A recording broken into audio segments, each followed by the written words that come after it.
ಗಾದೆ ಗಾದೆ ಶಕ್ತಿಗಿಂತ ಯುಕ್ತಿ ಮೇಲು. ಶಕ್ತಿಗಿಂತ ಯುಕ್ತಿ ಮೇಲು. ಗಾದೆಗಳು ವೇದಗಳಿಗೆ ಸಮಾನ. ಗಾದೆಗಳು ವೇದಗಳಿಗೆ ಸಮಾನ.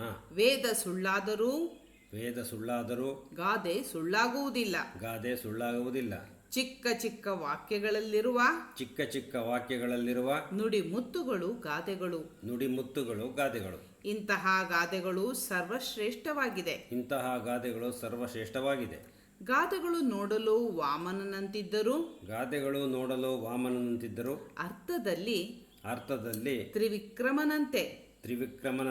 ಶಕ್ತಿಗಿಂತ ಯುಕ್ತಿ ಮೇಲು ಶಕ್ತಿಗಿಂತ ಯುಕ್ತಿ ಮೇಲು ಎಂಬ ಗಾದೆಯು ಅತ್ಯಂತ ಜನಪ್ರಿಯವಾಗಿದೆ. ಶಕ್ತಿ ದೈಹಿಕವಾದುದಾದರೆ ಯುಕ್ತಿ ಬುದ್ಧಿಚಾತುರ್ಯವನ್ನು ಅವಲಂಬಿಸಿರುತ್ತದೆ. ಶಕ್ತಿಯಿಂದ ಎಲ್ಲ ಕೆಲಸಗಳನ್ನು ಮಾಡಲು ಸಾಧ್ಯವಿಲ್ಲ. ಶಕ್ತಿಯಿಂದ ಗೆಲ್ಲಲಾಗದ್ದನ್ನ ಯುಕ್ತಿಯಿಂದ ಗೆಲ್ಲಬಹುದು. ಸಂದರ್ಭವನ್ನ ಸದುಪಯೋಗಪಡಿಸಿಕೊಂಡು ಉಪಾಯದಿಂದ ಎಂಥ ಶತ್ರುವನ್ನಾದರೂ ಸೋಲಿಸಬಹುದು. ಅಪಾಯ ಬಂದಾಗ ಉಪಾಯದಿಂದ ಪಾರಾಗಬೇಕು. ತನ್ನ ಜೀವ ಉಳಿಸಿಕೊಳ್ಳಲು ಮೊಲವೊಂದು ಸಿಂಹದಿಂದ ಯುಕ್ತಿಯಿಂದ ಪಾರಾದ ಕಥೆಯನ್ನ ನಾವು ಪಂಚತಂತ್ರದಲ್ಲಿ ನೋಡಬಹುದು. ನಂದರನ್ನು ನಾಶಪಡಿಸಿ ಮೌರ್ಯ ಸಾಮ್ರಾಜ್ಯವನ್ನು ಸ್ಥಾಪಿಸಿದ್ದು ಯುಕ್ತಿಯಿಂದ.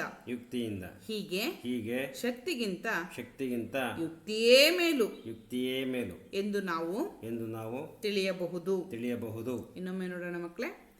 ಗಾದೆ ಶಕ್ತಿಗಿಂತ ಯುಕ್ತಿ ಮೇಲು. ಗಾದೆಗಳು ವೇದಗಳಿಗೆ ಸಮಾನ. ವೇದ ಸುಳ್ಳಾದರೂ ಗಾದೆ ಸುಳ್ಳಾಗುವುದಿಲ್ಲ. ಚಿಕ್ಕ ಚಿಕ್ಕ ವಾಕ್ಯಗಳಲ್ಲಿರುವ ನುಡಿಮುತ್ತುಗಳು ಗಾದೆಗಳು. ಇಂತಹ ಗಾದೆಗಳು ಸರ್ವಶ್ರೇಷ್ಠವಾಗಿದೆ. ಗಾದೆಗಳು ನೋಡಲು ವಾಮನನಂತಿದ್ದರೂ ಅರ್ಥದಲ್ಲಿ ತ್ರಿವಿಕ್ರಮನಂತೆ. ಶಕ್ತಿಗಿಂತ ಯುಕ್ತಿ ಮೇಲು ಎಂಬ ಗಾದೆಯು ಅತ್ಯಂತ ಜನಪ್ರಿಯವಾಗಿದೆ. ಶಕ್ತಿ ದೈಹಿಕವಾದರೆ ಯುಕ್ತಿ ಬುದ್ಧಿಚಾತುರ್ಯವನ್ನು ಅವಲಂಬಿಸಿದೆ. ಶಕ್ತಿಯಿಂದ ಎಲ್ಲ ಕೆಲಸಗಳನ್ನು ಮಾಡಲು ಸಾಧ್ಯವಿಲ್ಲ. ಶಕ್ತಿಯಿಂದ ಗೆಲ್ಲಲಾಗದ್ದನ್ನು ಯುಕ್ತಿಯಿಂದ ಗೆಲ್ಲಬಹುದು. ಸಂದರ್ಭವನ್ನು ಸದುಪಯೋಗಪಡಿಸಿಕೊಂಡು ಉಪಾಯದಿಂದ ಎಂಥ ಶತ್ರುವನ್ನಾದರೂ ಸೋಲಿಸಬಹುದು. ಅಪಾಯ ಬಂದಾಗ ಉಪಾಯದಿಂದ ಪಾರಾಗಬೇಕು. ತನ್ನ ಜೀವ ಉಳಿಸಿಕೊಳ್ಳಲು ಮೊಲವೊಂದು ಸಿಂಹದಿಂದ ಯುಕ್ತಿಯಿಂದ ಪಾರಾದ ಕಥೆಯನ್ನು ನಾವು ಪಂಚತಂತ್ರದಲ್ಲಿ ನೋಡಬಹುದು. ನಂದರನ್ನು ನಾಶಪಡಿಸಿ ಮೌರ್ಯ ಸಾಮ್ರಾಜ್ಯವನ್ನು ಸ್ಥಾಪಿಸಿದ್ದು ಯುಕ್ತಿಯಿಂದ. ಹೀಗೆ ಶಕ್ತಿಗಿಂತ ಯುಕ್ತಿಯೇ ಮೇಲು ಎಂದು ಈ ಗಾದೆ ತಿಳಿಸುತ್ತದೆ. ಅಭ್ಯಾಸ ಮಾಡಿ ಮಕ್ಕಳೇ.